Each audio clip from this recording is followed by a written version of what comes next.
Welcome to part 2. Kanchi నుంచి అరుణాచలానికి నేను ఊబర్లో వెళ్ళాను. రీచ్ అయ్యేసరికి ఆఫ్టర్నూన్ అయిపోయింది. సో లంచ్ చేసి రూమ్లో కాసేపు రిలాక్స్ అయ్యి తర్వాత రెడీ అయ్యి నేను రమణ మహర్షి ఆశ్రమానికి వెళ్ళాను. అక్కడ చాలా హాయిగా మెడిటేషన్ చేసుకుని ప్రశాంతంగా అనిపించింది. చుట్టూ కాసేపు తిరిగి ఆ తర్వాత నన్ను 5 o'clock కల్లా గుడి దగ్గర ఉండమన్నారు. నాకు అభిషేకం దొరికిందనమాట. సో అరుణాచలేశ్వరుడి ఆలయానికి అక్కడి నుంచి బయలుదేరి వెళ్ళాను.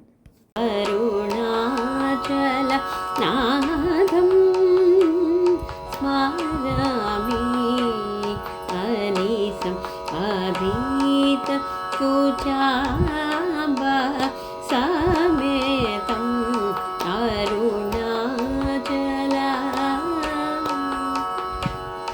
అలా పాడుకుంటూ గర్భగుడిలో ఆయన అభిషేకానికి కూర్చున్నామండి. ఎంత వేడిగా ఉందో లోపల. అందరూ చెమట్లు కక్కేస్తున్నారు. అగ్నిలింగం కదా, అద్భుతంగా అనిపించింది. ఏ అనుభూతి కోసమైతే ఇంత పరుగులు తీసుకుంటూ వచ్చానో అది అనుభవించానమాట. ఇక స్వామివారి సంకీర్తనలతో నాదాభిషేకం కూడా చేసుకుని అమ్మవారి అభిషేకాలు కూడా చూసుకుని ఆనంద పారవస్యంతో బయటకు వచ్చాను. ఆ మర్నాడు నైట్ నేను కోయంబత్తూరు వెళ్ళాలి. అందుకని పక్కనే ఆకాష్ ట్రావెల్స్ అంటే వాటిలో బస్సు స్లీపర్ కోచ్ బుక్ చేసేసుకుని ఆన్ ద వే వస్తూ నాకు సుబ్రహ్మణ్య స్వామి గుడిలో చక్కటి దర్శనం అయింది. చేసుకుని ఒక పెయిర్ ఆఫ్ సాక్స్ తీసుకుని వీలైతే ఎర్లీ మార్నింగ్ వాక్ చేస్తూ గిరి ప్రదక్షిణం చేయలేకపోతే మనం ఆటో ఎక్కేద్దాం అనుకుని వెళ్ళి రూమ్లో రిలాక్స్ అయ్యాను. మనం గిరి ప్రదక్షిణం చేసేటప్పుడు అక్కడ చుట్టూ 8 లింగాలు ఉంటాయి, అష్టదిక్కుల్లో అనమాట. సో అవన్నీ దర్శనం చేసుకోవాలంటే 5:30కి మొదలు పెడితే గుళ్ళు ఓపెన్ అవుతాయని చెప్పారు. అందుకని 5:30కి బయలుదేరి రాజగోపురం దగ్గర దీపాలు వెలిగించుకుని కొబ్బరికాయ కొట్టుకుని బయలుదేరాను గిరి ప్రదక్షిణానికి. నేను ఎప్పుడు ఒక్క స్ట్రెచ్లో 14 కిలోమీటర్లు నడవలేదన్నమాట. సో ట్రై చేద్దాం, ఎలా అయితే ఎలా అవుతుంది అనుకుని బయలుదేరాను.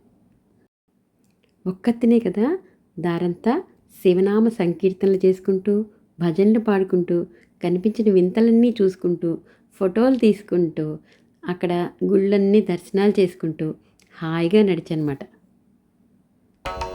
శివ శివ శివ శివ శివాయ నమః ఓం శివ శివ శివ శివ శివాయ నమః ఓం హర హర హర హర హరాయ నమః ఓం హర హర హర హర హరాయ నమః ఓం శివ శివ శివ శివ శివాయ నమః ఓం శివ శివ శివ శివ శివాయ నమః ఓం శివాయ నమః ఓం హరాయ నమః ఓం శివాయ నమః ఓం హరాయ నమః ఓం హర హర హర హర హరాయ నమః ఓం హర హర హర హర హరాయ నమః ఓం శివాయ నమః ఓం హరాయ నమః ఓం శివాయ నమః ఓం హరాయ నమః ఓం హర హర హర హర హరాయ నమః ఓం హర హర హర హర హరాయ నమః ఓం శివ శివ శివ శివ శివాయ నమః ఓం శివ శివ శివ శివ శివాయ నమః.